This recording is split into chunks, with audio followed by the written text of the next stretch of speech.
Well, hello again. Welcome to Horror in Detail. Today we are going to share Wendigo and cryptids encounter stories. First story. This story was shared by u/Testicles620. My experiences as a crime scene cleaner. To start out, you need a little backstory to show how I got into this situation. When I got out of high school around 2003, finding a job was difficult, so I took whatever horrible jobs I could to get by. When I found a job cleaning fire and water damage full-time, I was excited to have steady income and start saving, but this quickly turned into a nightmare that I had to endure for almost 2 years. The company I worked for put me on my first job, which was a water damage claim where a basement flooded with sewage, so after a few days of work we finished and it was on to the next job. My boss then called me into his office the next morning and told me about a special crew that he was setting up and asked if I would be the crew leader supervising 3 other guys that were just hired. I found this strange as I had only been working there a total of around 3 days, but figured my work ethic was already paying off and I would get a raise. I only made $10 an hour to start. Not only did I not get the raise, but I got no training in the new position other than a work van with cleaning material, and the phone numbers for the 3 new guys that also were hired in to do fire/water damage cleanup. The boss told me what tools were best to use and what cleaning products to use to sanitize, along with where everything was located in the van, with hazmat suits and respirators, but he was vague about what kind of things I would clean up. He just said the situations were always different and I would get detailed instructions each job. He called my position CSC crew leader. The boss told me that I would never have to see the deceased as the coroner would have the remains gone by the time my crew got there, and to use my logic to determine what needed to be removed from the homes and what could be cleaned. The first job I had in my new position, which the boss told me about when I got to the office, was cleaning up the remains of an elderly man or woman who died in their house and had been laying in chair. When we arrived, the coroner had me come inside to show me a few things that were considered hazardous material and needed to be removed due to the risk of disease. I guess my boss knew a few people from the county coroner's office and much of the work came from their recommendations. Not only was the deceased still in the house, but was fully visible to me and the other guy, and you could smell the rot through the masks as the house had no AC and this was mid-June. The coroner was backed up and waiting on additional people to show up to load the body as it was falling apart, and I called the body it because I honestly couldn't tell if it was male or female and was trying not to look too long as it was disturbing. The other 3 guys I worked with handled it well, but 2 got sick from the smell and has to go outside to puke. We all waited outside after the coroner showed us the chair, the fluids that leaked into the carpet, and the basement where the fluids went through the subfloor and puddled on some boxes in the basement. The coroner's support arrived and took the deceased out, and me and the crew started working. After about 5 minutes, weird things started to happen, the first of which was when I began to disassemble the chair. I had removed the back of the chair and was putting it into the special hazmat bags that I was given, and the base started to rock when I was about 10 feet away, putting the bag with the back of the chair by the front door. Nobody else was in the same room as the other guys were in the basement dealing with moving boxes. I brushed it off and took apart the base of the chair as much as I could, and when I got it into the bag I got a chill up my back and then began feeling sick. I just figured it was the shock of what I was cleaning hitting me and pushed on, even though the chill was strange as I was very hot in full hazmat in June. Next was removing the carpet and assessing the floor to see if it would be able to be cleaned or if I had to remove a section of the floor. So I called the boss to ask him, and he told me just to pour the special cleaner on the area to soak into the floorboards and it would be fine, so I got it out of the truck where he said it was and brought it inside. When I got inside, all 3 of the guys in the basement were scrambling to get out of the basement, tripping over each other, and all three ran outside. When I asked them what was up, all three said there was someone in the cluttered basement and they assumed it was a homeless person or junkie. Detroit has many issues with these kinds of things. I listened at one of the open windows to the basement. It's kind of the first thing we did when we started working, open any window possible, prop the doors open, so maybe someone got inside then or possibly before we got there and was hiding. After listening a few minutes and hearing nothing, me and another of the workers went inside, armed with a mag light and a piece of metal fence post, and searched the basement. Nothing was down there but the footprints of the shoe covers we used, but when we started up the stairs, we heard a horrible hacking cough from somewhere in the basement. When we looked for it, there was nothing, but the corner of the basement had a bunch of dust stirred up like someone was moving things very recently that weirded us both out. We called the guys back in and they got back to the boxes, but all of them kept feeling like they were being touched while throwing away material from the boxes that got fluids on them. I went back to my upstairs job but found that the cleaner I put next to the floorboards was gone, and I started getting frustrated as it was the only jug I had of this cleaner, and I clearly remember it being set next to the area before the guys ran up the stairs and my attention was redirected. I began to take out trash figuring I would find it eventually, or the basement guys took it for the floor, and I found it on its side, behind the bag that had the back of the chair. This is impossible. There were like 6 other bags in front of this one near the front door, and this was a gallon bottle of cleaner. Again I got a chill, but this one was brought on by what sounded like a whisper that I could not make out the words to. Cleaned the floorboards and moved out trash, job complete. That night each member of my crew had a dream about an older man telling us that we are not welcome in his home, touching his belongings, and we need to leave. In my dream I was alone in his house. The old man cried and told me I was destroying his things and he couldn't replace anything. He was trying to push me out of his house, but it was like I was ignoring him. Even when he would push me and scream at me, no reaction from me. He then threw my cleaner into the garbage pile I had made by the front door, exactly where I found it. 2 of the 3 guys in the crew told me their dreams about the old man pushing them as they went through boxes of ruined pictures and other old stuff that needed to be thrown out due to the risk of disease from his fluids. They also said it was like they had no control and were on autopilot. They said they were so sad but couldn't do anything. The thing that got me about the dreams of the other 2 guys was they both said the man was getting so upset that he began violently coughing, and that the man kept grabbing their arms when they would touch boxes or throw things into the trash. Neither of the guys were in the house when me and the other guy heard the coughing from the basement.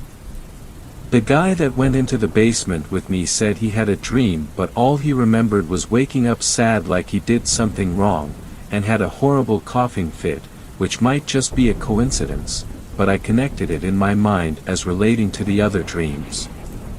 We all talked about it and came to the conclusion that we were all just having a reaction to a situation and it was nothing more than our brains coping with what we had to do.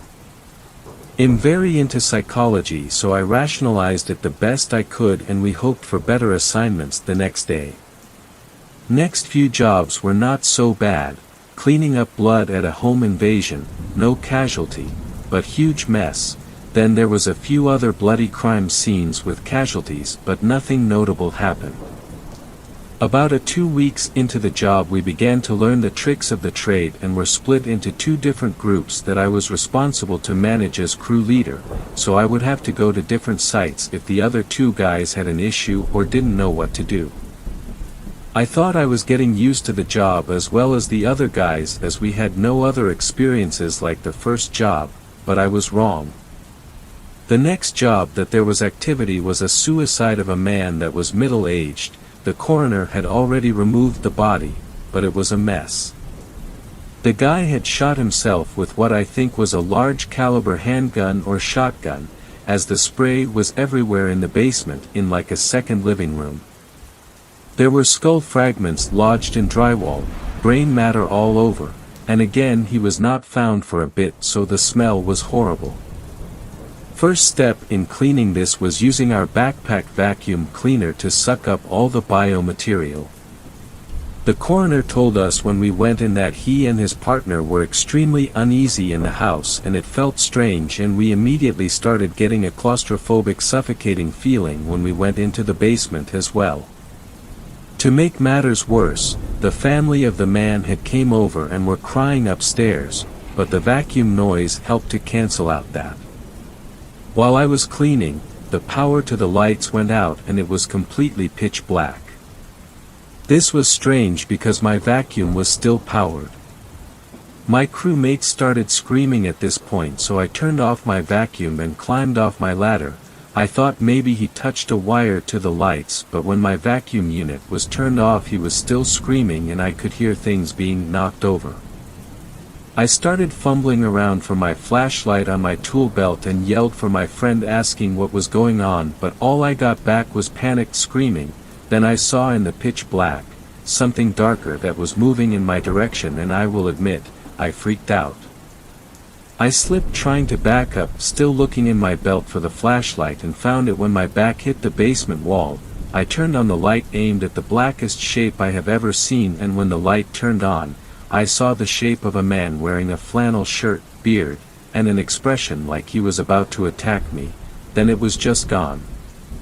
My crewmate was behind where the entity was, sitting on the floor rocking with his hands on his head. When I approached, he picked up his flashlight off the ground and turned it on, then ran up the stairs and outside and threw up. I followed behind him, asking if he was okay and why he was screaming. I thought I just imagined the entity and the man because his screaming scared me. But he told me that he was scrubbing the wall and felt something pulling on something in his tool belt and he thought it was me. But when he turned around, the lights went out and he was engulfed by what he said was like dark smoke, and he immediately could not breathe and was struggling to move.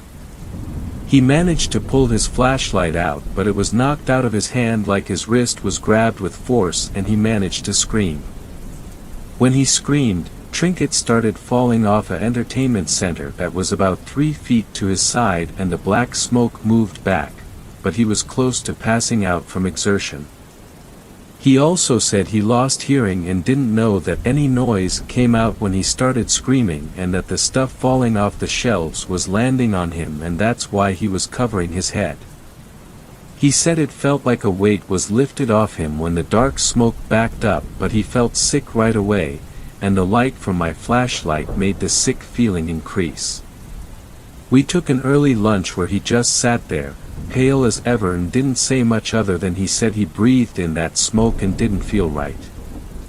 I got him some Gatorade and his color started to come back.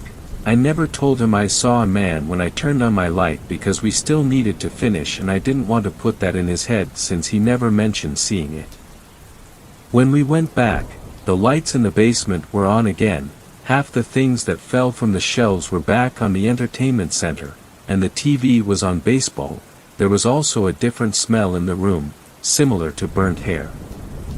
My worker stayed a half hour, got sick again and went home for the day, leaving me alone to finish, which I didn't want to do but had to as the other guys had their own job. After cleaning up everything with my vacuum, I began scrubbing the old blood, which is hard after it congeals, mix in brain matter, and it is like glue, even with cleaner. While I was finishing up, I kept seeing the shape of a person always in the side of my vision. Each time I would smell that strange burnt hair scent, and a few times, I also felt like a force was pulling at items on my belt, not sure what item as there were several things in my belt. When I finished the job, I went to use the bathroom upstairs, and in the hallway along the way I heard like muffled crying or moaning. I froze up and stayed still thinking maybe a family member had came back, and when I panned around, there was nothing, but I saw a picture on the wall of a man with a beard wearing a flannel, several other pictures in the hallway of other scenarios of the same man, different flannels with deer or fish or family. I had not seen a picture of that man as I had not been anywhere else in the house with a bathroom, nor did I use the bathroom downstairs because pulling off the hazmat stuff is a pain. As I was securing the house, closing all windows, locking doors and shutting down every light but the front porch light, I saw the front curtain move and again saw the darker than black form in the front window. The last experience I will share in this thread happened mid-July in a very bad area in Detroit. There had been an incident where a guy supposedly tried to abduct a child, was stopped by people in the neighborhood who beat the man very bad and he escaped to his house where the neighborhood people quickly called police and civilians surrounded the man's house to prevent escape. The police response time in this area is horrible and the people were throwing rocks through the man's window and damaged his car. The man was hurt bad by the mob and was hurt by a rock or glass and died in the home. This is assumption by DPD. From what the police officer told me, it was a misunderstanding and the man picked up a girl that was injured riding her bike and some kids that knew her told their parents that the man was kidnapping her and people overreacted and the man was brutally beaten. The cleanup was pretty simple to do. We secured windows, cleaned up blood and bodily fluid, but as soon as I entered the house, I just felt wave after wave of fear and sadness, like I have never felt this before, and it hit in waves that made my legs weak. My working buddy who was there showed up late and didn't get the story from the cop like I did, but experienced the same feelings I had. The whole time we were there, we saw a form darting around corners, like it was watching us, then hiding. It was similar to like a small bit of fog or mist. We also heard very slight cries for help coming from several areas in the house and also what sounded like, "Please stop," and long, "No." A few times the crowd came back and yelled at the house also, and when this was going on the activity in the house increased and we could hear running footsteps go up the stairs, a door slam, and it sounded like the front door would open and close, but we never saw any of the doors move. The path of the footsteps sounded like from the front door, through living room, to the bathroom, to stairs to the upstairs bungalow room. The part that really got me, was I could feel the floor impacts that felt like the vibrations of someone running past me when I was cleaning the areas. And each time I would be hit by one of those waves of fear and sadness. When we left the house there were a few people on porches hanging out like is usual during summer and the people were still hostile and yelling random things, but directed at us as we loaded the van and took off hazmat suits. We ignored this, but before we had loaded all the material from the house into the van and locked the house, the front door slammed hard enough to sound like a gunshot, which scared me and my crew member, along with the people on the front porch to the point where they went inside. The front door deadbolt was somehow locked and we could not get it open. I think it was a different key than the knob, so we ended up leaving several boards in the house that were left over from boarding a few of the windows. The feeling of relief when I left the house was like night and day. Inside I was anxious, scared, paranoid, and just really down, which could be due to knowing the story, but when I got outside, it was like flipping a light switch. I immediately felt better and me and the other guy in my crew were joking and laughing about dumb stuff and normal 19 and 20-year-old shenanigans. I have many of these stories written down in detail in a journal I started after the first 3 months of working at this job. I talked to the guys on the crews and got other strange stories from them too. I know that some of this could very well be formed by my subconscious mind to cope with traumatic situations, but some of it has no explanation, and when I hear other members of my crew tell me their stories when they haven't been influenced by mine, that is a horse of a different color. When I have time, I will pull out the journal and give more of my experiences.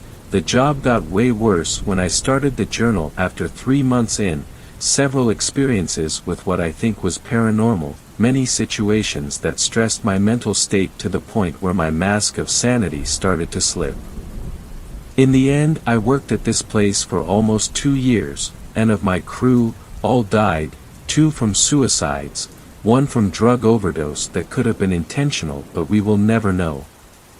I just know that when these 3 guys, my age, around 19 and 20, started this job, all were normal well-adjusted guys with no cares in the world other than girls, parties, and working. I watched each one of them slowly drain their joys and passion for life, and I know this sounds bad, but each one that died was considerate enough to die in a clean way, most likely so another person wouldn't have to see the horrible thing that we all saw so often. Second story. This story was shared by u/Luby_Lake. Spirit possession last night had left me drained. So last night my boyfriend, we'll call him Z, and I were struggling to sleep. It was around 2:30 a.m. and we decided to use my CBD vape to try and relax us. Z was having a rough time and I was trying to comfort him. He was missing his grandpa, the only family member he has that was good to him and looked after him. I was holding him as he cried and he told me just now that in that moment he wished his grandpa was back. I didn't know that at the time. What was strange is that earlier that day, I made him toast and unbeknownst to me I made it in the exact way his grandpa made him it, the same bread, the same amount of butter even cut into the same shapes, and I did all that without even thinking. The same thing happened this morning. I made him toast the same way, but I also brought him a cherry bakewell which C informs me his grandpa used to do for him when he slept well, which he did. I got that cherry bakewell without even thinking. I feel like I'm being guided. I should prefix this with Z has a teddy bear with his grandpa's ashes inside, as it will be involved with the story. On to the actually meat of the story though. So last night I was talking about how I used to do seances as a kid for fun. My mom has always had this strange connection to the spirit world, so I always found it interesting too. I didn't realize that I might have a similar connection. This led to me and Z holding hands and asking some questions to the room, asking if Jeff, Z's grandpa, was here. We got an audio response twice, weird noises. Z was freaked out and I was trying to calm him down, saying it was fine and that his grandpa was here to guide and protect him, etc.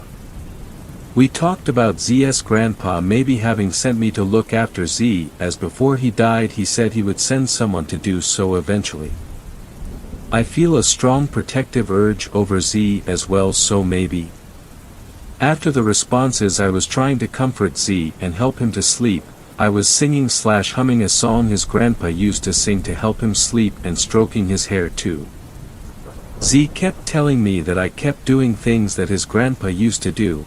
At one point I laughed in the exact same way Z's grandpa used to laugh and it really freaked him out. I did a gesture where I nuzzled my head into his hair while he was humming, which Z then told me that his grandpa used to do. I felt like I was doing these things involuntarily and I couldn't stop myself. I also kept getting leg pain and cramp, which Z's grandpa really struggled with.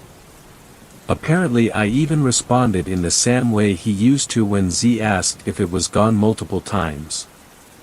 I kept trying to tell myself it was all happening because we were both high, but the coincidences just kept happening and Z kept getting scared. We left the room because we were both scared and went to sleep in the other room. I was feeling weird, like I was inhabited by something. I kept doing strange out of character things and Z was scared. Z ended up trying to communicate with his grandpa again. This time he responded with my voice. When responding to Z's questions and orders, I felt like there were certain things I had to say, like the answer just came straight out and it wasn't like anything I'd say. We are pretty sure I was possessed by Z's grandpa. Z then asked his grandpa to leave and go back into the teddy. I touched the teddy and then had a weird feeling and lost my breath and started to breathe heavily. I felt like me again. This was at 5 a.m. We then went to sleep and slept really well, which is strange because we've both been really struggling to sleep in the presence of each other.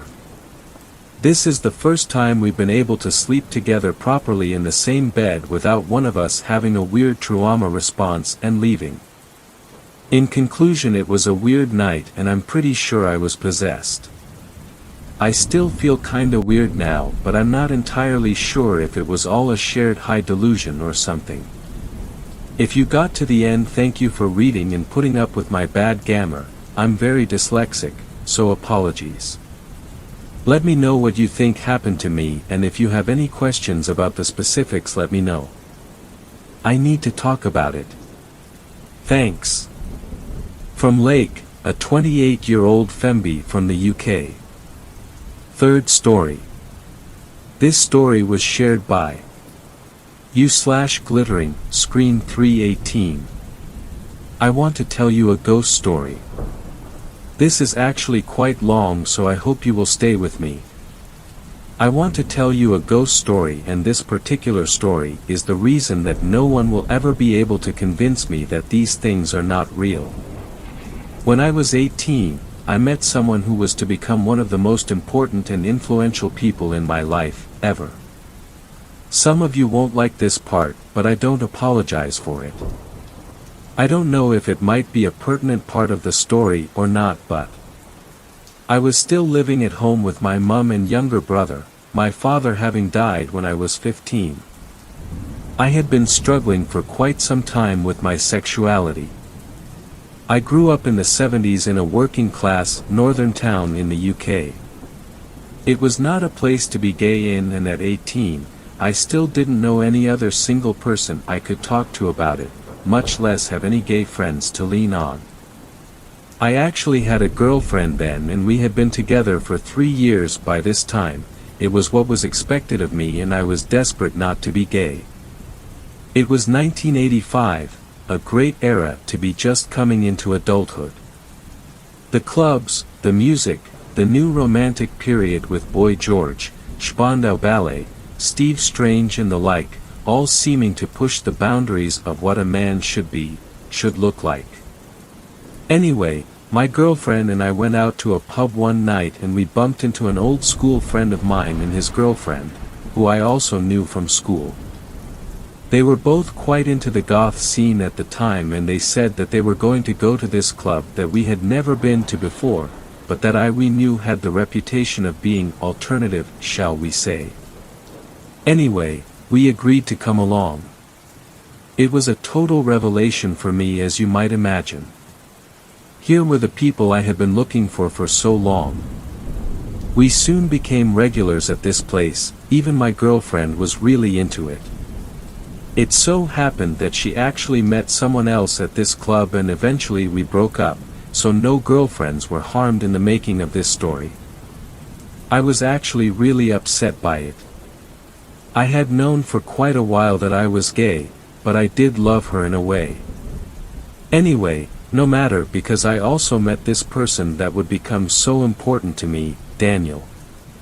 We were only ever friends, and there were no benefits. But he was the door to my new life. Long story short, we became great friends very quickly. Within a few weeks he invited me round to a party at his house. His story is complicated. His father had also died when he was young, so I think that was another thing we bonded over. His mother had polio and was wheelchair bound. That did not stop her, however, from having 1 or 2 gentlemen callers over the years, and neither should it. About 9 months before this party, his mum's boyfriend at the time, had actually convinced his mother to move out and go live with him at his place, leaving Daniel alone in the family home. Daniel's boyfriend at the time had moved in with him soon after his mum had moved out, but they had split up recently, and so he was again alone in the house.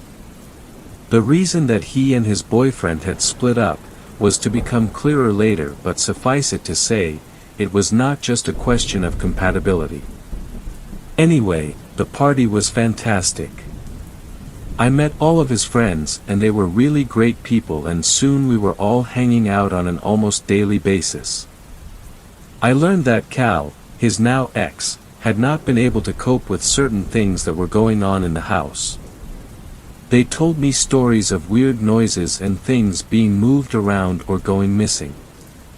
At first it was small incidents, almost not noticeable, but it soon built into more obvious and seemingly deliberate attempts to frighten the pair of them until one night, Cal had stayed up later than Dan, and on going upstairs to bed, he was pushed backwards down the stairs by something he couldn't see in front of him. That was the end of Cal being able to stay in the house, and soon after, they broke up. I had always loved ghost stories and horror films, but I didn't witness any of these happenings they talked about, and so I took it with a pinch of salt, but it was clear that Daniel didn't want to be in the house alone. There were 4 main people in our now tight-knit group: Daniel, Matt, Lucy, and me.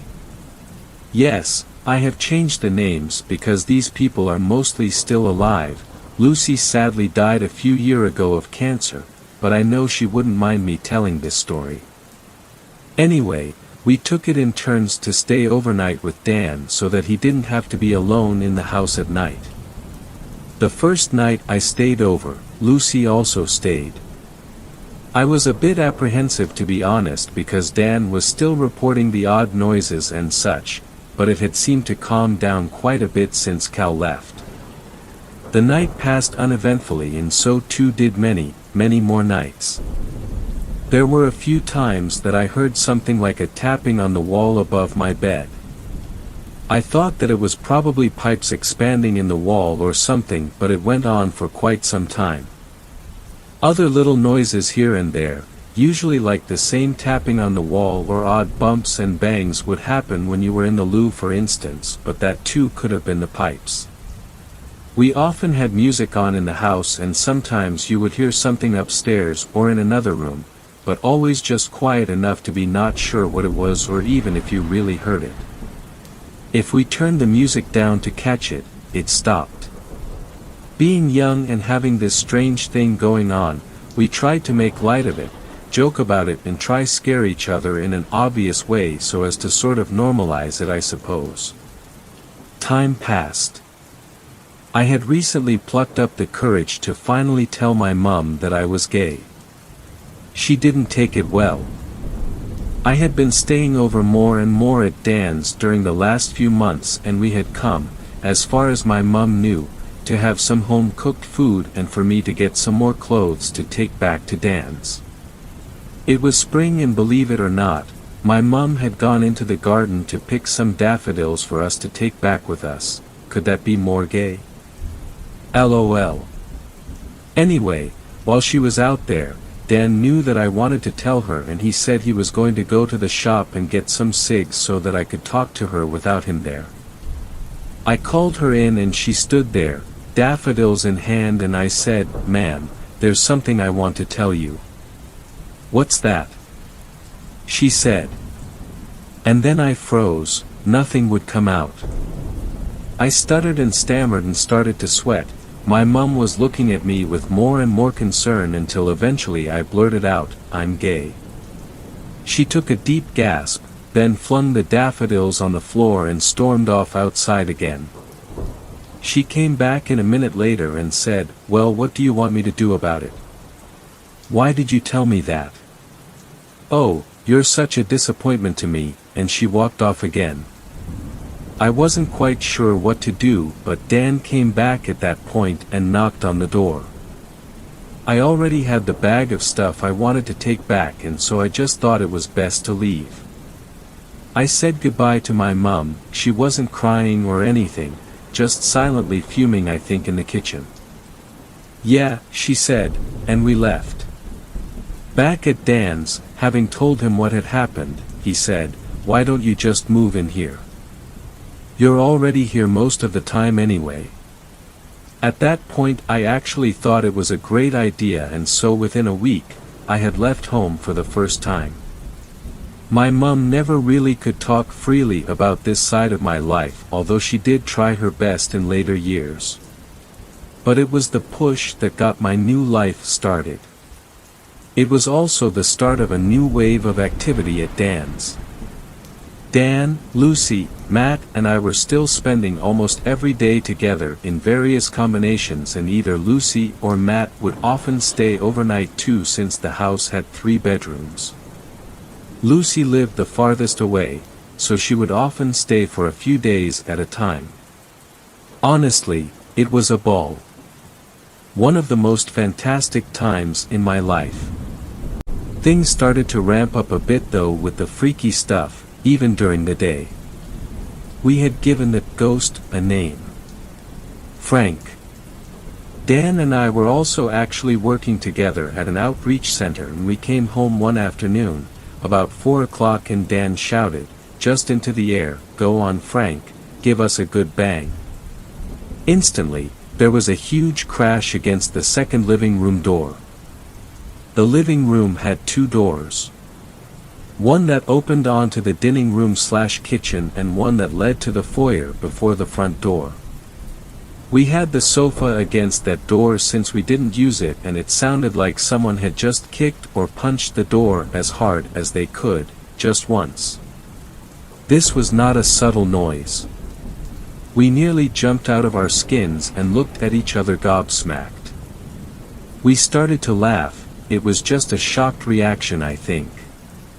Of course we ran to the foyer to see what had happened, but the front door was closed and there was nothing out of place and no one else in the house.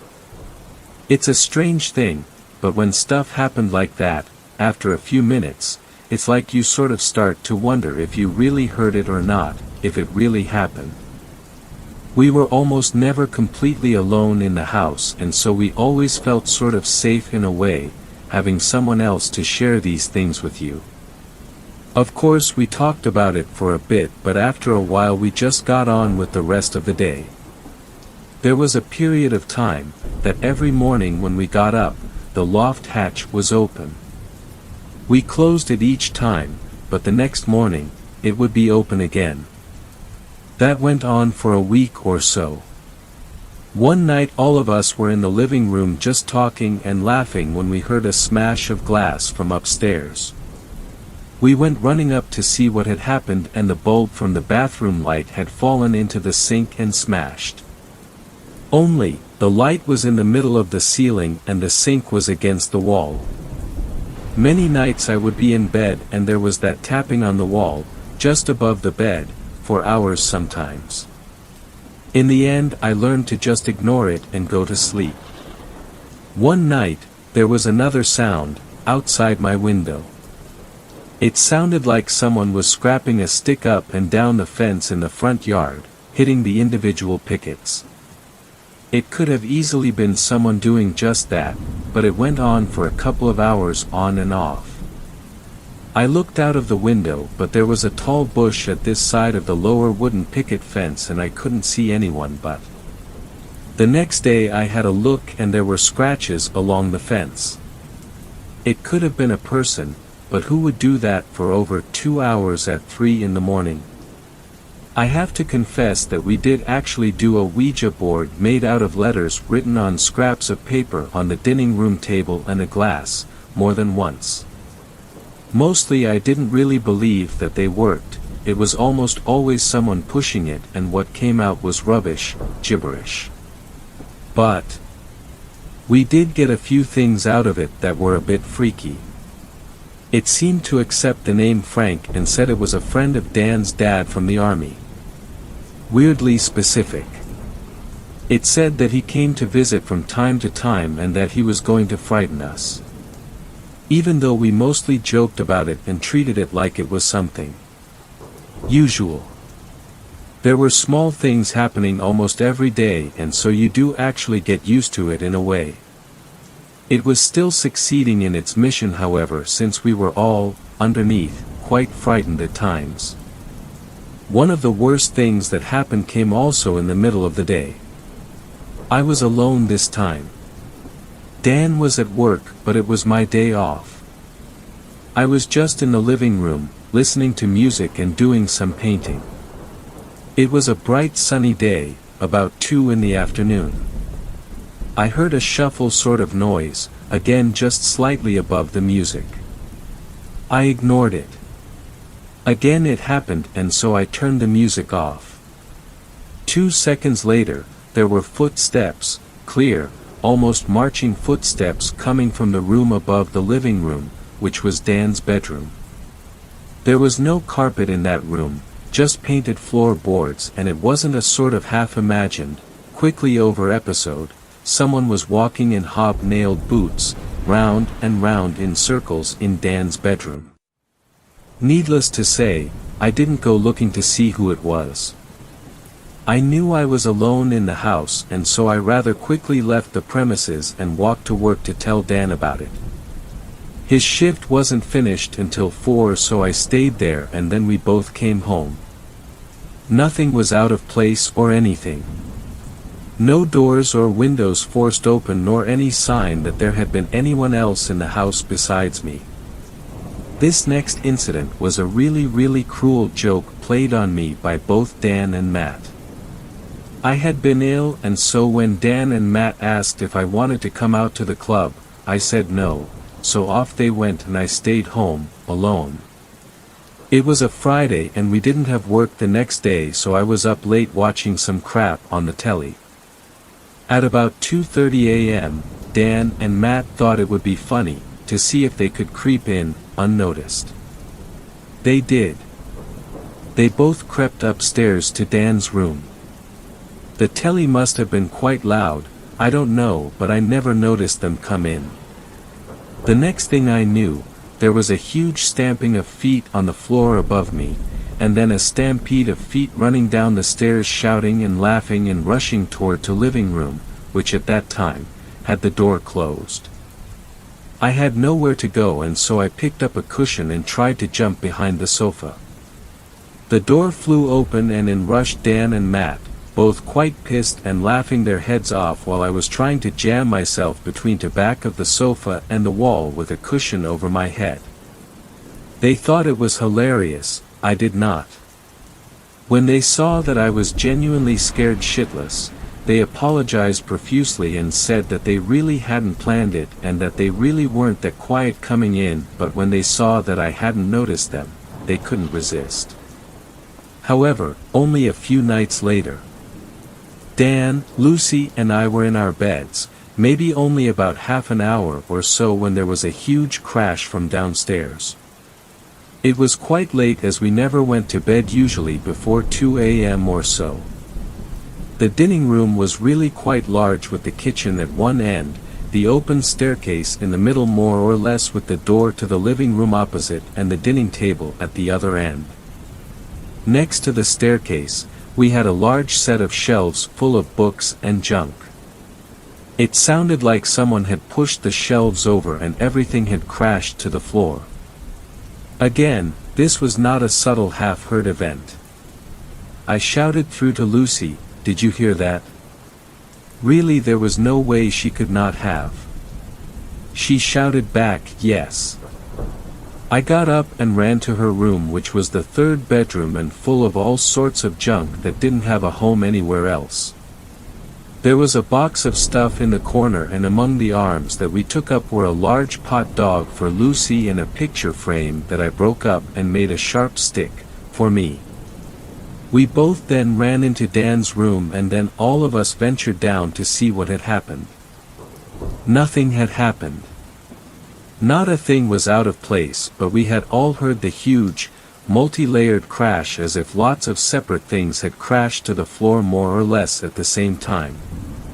We searched the whole house and not a thing was out of place, so eventually we made some tea and sat up a while before all going back to Dan's room and sleeping, sort of, all three of us in his bed. About an hour later, we were again disturbed by another loud crash. This time, someone ran up the stairs laughing, stopped on the landing outside the room and breathed heavily 3 times. Then nothing. The laughing was definitely laughing, but it was weirdly not human sounding. I can't really describe it better, almost as if some animal were laughing is all I can remember. We debated whether to get up and have a look or just stay put, but in the end we opened the door and crept downstairs. Again, nothing was out of place. No doors or windows unlocked and no sign that anyone had been in the house. It was about 3:30 a.m. getting on toward 4 and we didn't go back to bed that night. I lived in that house for about 2.5 years in all. I eventually met someone and moved out to live with him. I still kept in almost daily contact with Dan and Lucy and Matt, and they would still stay over at his place a lot. I felt really bad for leaving, but I also wanted to experience this new thing. It was my first real boyfriend and Dan completely understood. As I said, Lucy died recently. But we were still in touch until the end. Matt too is still a good friend. Dan, however, is a different story. Over the next few years, it became more and more difficult to deal with him. He started to become quite paranoid, and it seemed to center around me to a large degree. He told Lucy one day that I was trying to poison him and that I'd had an affair with his boyfriend. I wasn't, and I didn't, by the way. I was apparently trying to put rose fertilizer in his tea. This paranoia grew slowly over a number of years and his behavior became odder and odder. We all tried to get him to see a doctor because it was obvious that this was not normal behavior. Eventually, after quite a few years, he did actually get a diagnosis, some type of personality disorder. I know he was ill, but the damage he did to our relationship in the meantime got to such a stage where I wasn't really able to deal with it any longer, and we eventually stopped talking. I still feel bad about it to this day, but there really was nothing more I could do at the time. He wouldn't allow it. I don't know much about him now. How he is or where he is or if he's okay, if he got the help he needed. I do know he's still alive, so that's something at least. Matt also pulled away from him in the end. Dan was also quite abusive to him at times. Lucy stayed in touch longest, but even she had to withdraw in the end. I think I loved him at one point in our lives, and actually I think he loved me too, even though there was never anything sexual between us. I don't wish him any harm, but I had to put a stop to the contact for my own sake in the end. But the experience he gave me, in opening up my new life and learning to become myself, was invaluable, and the 2.5 years we spent living together were in many ways magical. Again, once I moved out, the happenings began to calm down again. They never stopped completely, but they never grew to those proportions again. But I did live it. It did happen. I often wonder if, given Dan's illness and the complicated life he led before we met, that I haven't explained but do know about, was enough to grow some kind of energy that came to life in the house. We never saw anything, it was only ever noise. The odd thing moved or disappeared or got smashed, and there was a feeling of menace a lot of the time, but never any visual apparitions. His dad died when he was young, as I said, and he did go off the rails at that time a little.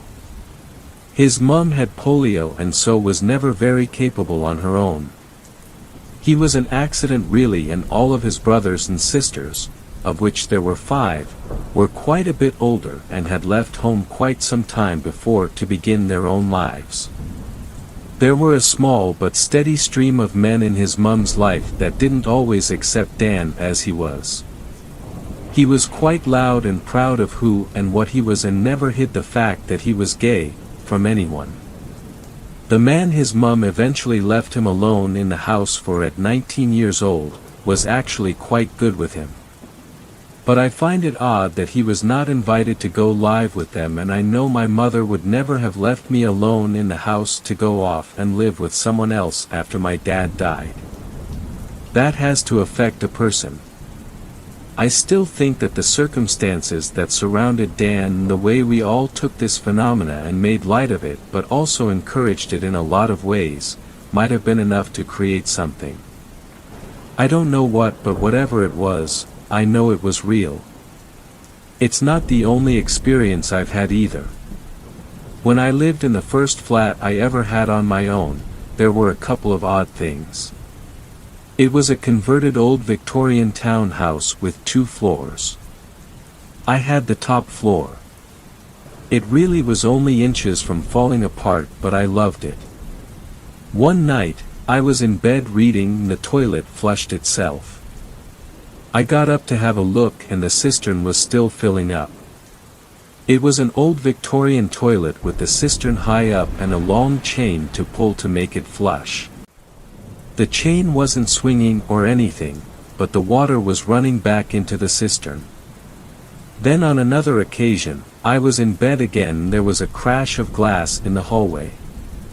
I got up to see what had happened and the loft hatch was actually a glass-paneled window with 6 panes. One of the panes was smashed. I cleaned it up and went back to bed. In the morning I found a stone on the stairs that must have been what broke the glass. In the slope of the roof was another glass panel. Thicker glass, but it provided light through into the attic and the stairwell. I climbed up into the attic space to see if that had been broken, but it was still intact, so where did the stone come from? The last thing that happened there was a daytime event. I was home studying in the living room. No music or telly, just me and my books. I had a big heavy mirror on the wall over the mantel and it dropped to the floor and smashed into pieces. I thought the chain that supported it must have broken or the hook had come out of the wall, and once I gathered myself together, I had a look. The chain was still intact and the hook still in the wall. Weird, eh? 4th story.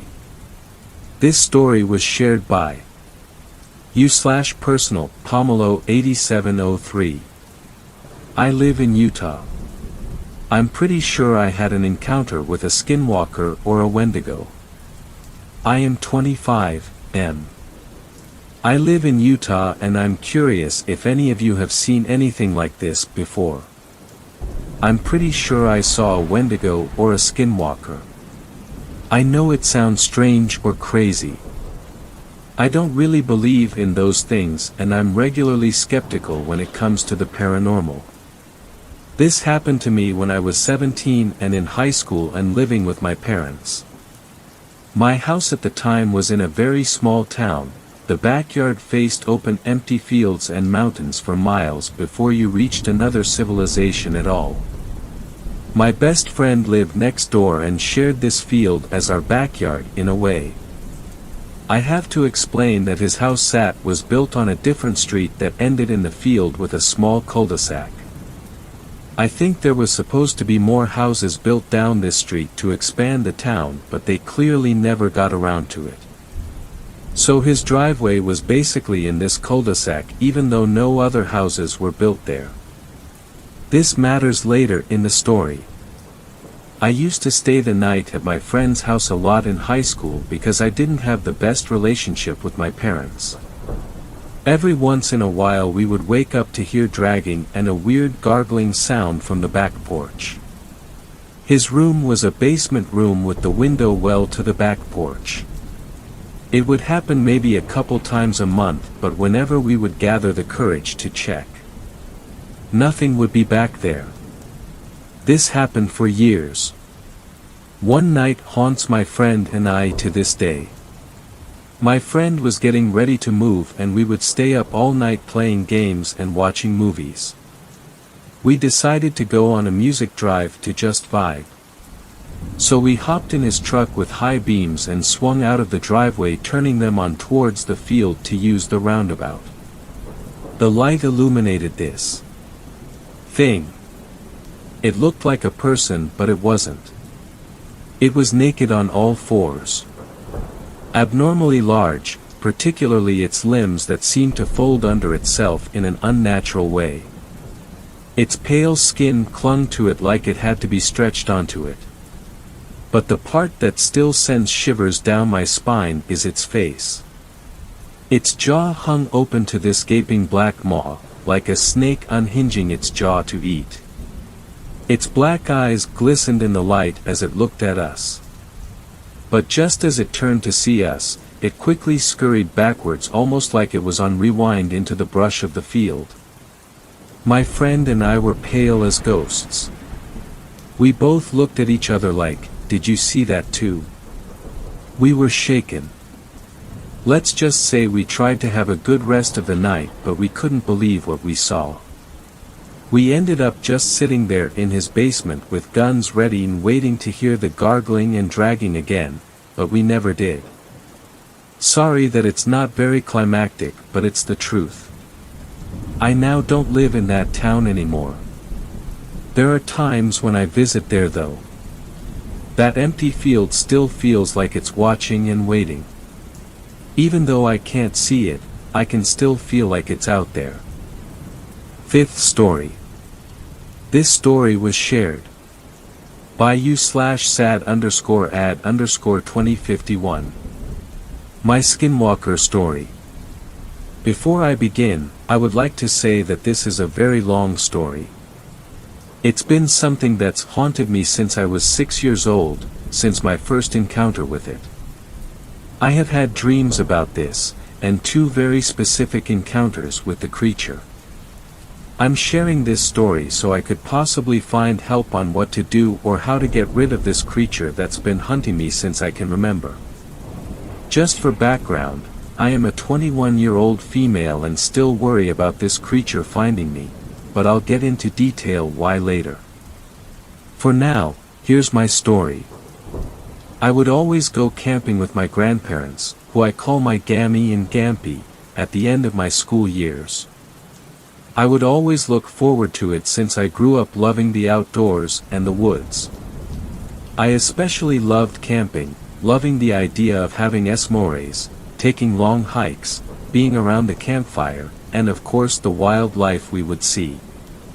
Now I grew up in California, mostly near cities, so the forest was like my true home to me. I always preferred being near trees and dirt rather than buildings and crowded places. Besides, the woods were much quieter and more peaceful. I always felt safe when I was there, like nothing could ever hurt me. But something strange would always happen at the end of the month of May. I would have this reoccurring dream during the last week of my school year. I would be in the woods, walking alone down a dirt trail. The woods were always strangely quiet. I would continue to walk this path until I saw this red fox poke its head from behind a tree.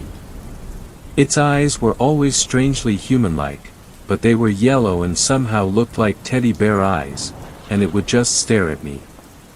It wouldn't make a sound at all, it would just watch me. Usually in my dream I would go up and pet it, that making the fox finally make a noise, usually a soft growl. Then I would continue walking, and it would follow me. The first time I would have this dream was when I was actually around 5 years old, and it lasted until I was about perhaps 11. Over the years it would be the same exact thing. I would walk in the woods, find this fox, pet it, then continue my hike with it alongside me. But about having this dream for the 4th time, it would start to walk behind me. That's when I started to feel uneasy about this fox. I could hear it making odd noises, but every time I went back to look, it was just walking like nothing was wrong, even, somehow, giving me a smile. Sorry to go on about a dream, but I now believe that it was a warning of the creature. Now that the dream is out of the way, I can talk about my first true encounter. I was 6 years old and was going on a camping trip with my Gammy and Gampy for about a week. Of course, I was very excited for it, being able to barely keep myself in my school seat for the last day of kindergarten. They had picked me up right as the bell had rung and already had the camping trailer attached to my Gampy's truck. I remember he drove an old red truck that only had 3 seats, me always being in the middle. It took about 2 hours to get there, and another good hour to find our usual camping spot. It was deep into the woods and far from other people, as my Gammy wasn't too fond of being around other people while we camped. As they were setting up the camping trailer, I wandered around the campsite, loving to dig in the dirt for bugs. I had sat down on the dirt and started to dig, but I noticed how strangely quiet the woods were. It was never quiet, not even in the dead of night. I thought it was odd, but being only 6, I didn't think too hard about it. As I continued to dig for bugs, however, I thought I heard my Gammy call for me. She would usually call me Sugar Booger, that being a nickname she gave me since I was born. That's what I had heard, but it sounded like she was very far away and somewhat sick. Sugar Booger. I looked up where I heard it come from, that being from the woods. But there was no way she was there, because she was still unloading stuff from the truck. Even at the age of 6, it didn't feel right, so I walked closer to my grandparents and stayed next to them. I soon forgot about my weird encounter though as we began to have fun. For the rest of that day, we played card games, sat next to the campfire as we ate dinner, and stared up into the stars. I always loved seeing the stars, there never being any where I lived at. We started to get sleepy around 9 p.m. I believe, and we started to get ready for bed. There were bunk beds that me and my Gammy would sleep on, keeping our luggage on the top bunk, and we would sleep on the bottom bunk.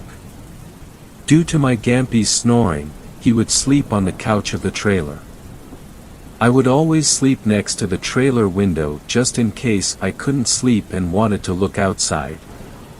I fell asleep pretty quickly though, that being the last day of school and all, it was pretty exhausting. I remember waking up maybe hours later, it still being pitch black outside. It wasn't weird for me to wake up late in the night, since I always have had sleeping issues. I rolled onto my side trying to fall back asleep, until I heard Sugar Booger. My eyes immediately shot open as I heard my nickname being spoken, but I knew it wasn't either of my grandparents. They were both asleep and never were known to sleep talk before. I started to feel this horrible feeling in my gut, like whatever I was hearing wanted to really hurt me.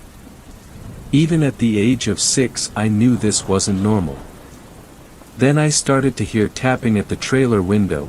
It was soft, but loud enough for me to hear it. Tap tap tap. I just sat there, frozen in fear. I was trying to just brush it off as tree branches or rain, but I just knew that wasn't it. I could tell that it was really someone, or something, tapping on the window. Then I decided to be brave and look. Big mistake. I pulled the curtain away to only peek, and all I saw were these large yellow eyes. They seemed glassy, yet not entirely real. They looked like giant teddy bear eyes, but cold and unwelcoming. I remember in that moment I panicked, and quickly closed the curtain back up. I then hid under the blanket, that being the only thing I knew to do when I saw a monster. I could feel tears falling down my face. I never had been so terrified in my life. I just curled up into my Gammy's side and clung to her all night long, that damn tapping only getting louder and more persistent throughout the night. I don't remember falling asleep, but somehow, I did. I do remember my Gampy waking me up around noon, saying how if I got up quick enough, we could still go fishing. I honestly didn't want to leave the trailer at all, terrified that whatever I saw the night before would be out there. I did eventually go outside, but I was constantly looking around, horrified that whatever saw me last night would get me. My Gammy immediately knew I was scared and pulled me into a hug when she saw me, asking what was wrong. I did tell her what I saw and heard, and surprisingly, she believed me. The next thing I knew she was telling my Gampy that we were moving campsites. It took a bit to convince him, but he did eventually start to pack up and hook the trailer onto his truck. I was put into the truck so I could properly sleep, but I just couldn't. I kept feeling that I was being watched, thinking that every little noise was that thing I saw, that if I closed my eyes even for a second, it would get me. My Gammy wasn't too far from me when I heard it again. But this time, it was my actual name. Ayla. In that moment, I had never seen my Gammy move so fast. She looked up into the bushes where we heard it, then to me. She then got in the truck with me and pulled me into a tight, protective hug. I began to cry all over again, telling her how I wanted to just go back home. That's when my Gampy got into the truck as well, and since I was sobbing so hard to the point I was coughing, he agreed we could go home. We started to head out of the campsite, still hurt that this trip had been ruined by something. But I still didn't know what. That's when something in my head told me to look back. I slowly did so, feeling an ice-cold fear wash over me as I saw something. A red fox, sitting in the middle of the campsite, sitting there with large yellow eyes. The same red fox from my dream, somehow, curling its lips into an eerie smile. After that encounter, we never did go back to that campsite. We did continue to camp, but in more populated areas. I didn't tell my grandma what I saw, but she had told me to trust my gut. She knew that I was sensitive to certain entities, and that would help me if I trusted it. Now this would be the end of the story, but I'm afraid it isn't. There was one more encounter I had with the creature, and it was much more terrifying than the first time. The second encounter I had was when I was 17, many years later. By this time, I knew very well what a skinwalker was now, and I was still very paranoid every time I went near wooded areas. I still worried about seeing that fox, but I never really thought about it too much. Me and my two younger siblings were staying at a relative's house for Christmas, them living way up into a mountain area. I think they were my great aunt and uncle, but I'm not sure. Where they lived, there was no service at all, so unless we hooked up onto their Wi-Fi, we had no phones. I didn't mind the house, still loving the woods no matter what happened. Although at night I hated how they didn't close the window curtains, making it easy to anything outside to see inside. But I did feel safe while inside the house, knowing that they wouldn't let anything hurt us kids. Luckily it didn't snow where they lived, so we could go outside and run around. They also had this beautiful black lab, being about a year old, named Pam. She was very playful and normally wouldn't listen to anyone but my uncle. Although she was easily excitable, she was a good puppy. One of the days we were there, my little sister and our aunt went out to the store for a nice girls' day. Although I'm a girl, I wanted to go hiking with my uncle and my little brother. We left pretty early since the hike we were doing was 4 hours of walking into town. It was a really chilly morning, but since we were doing so much walking, it felt great.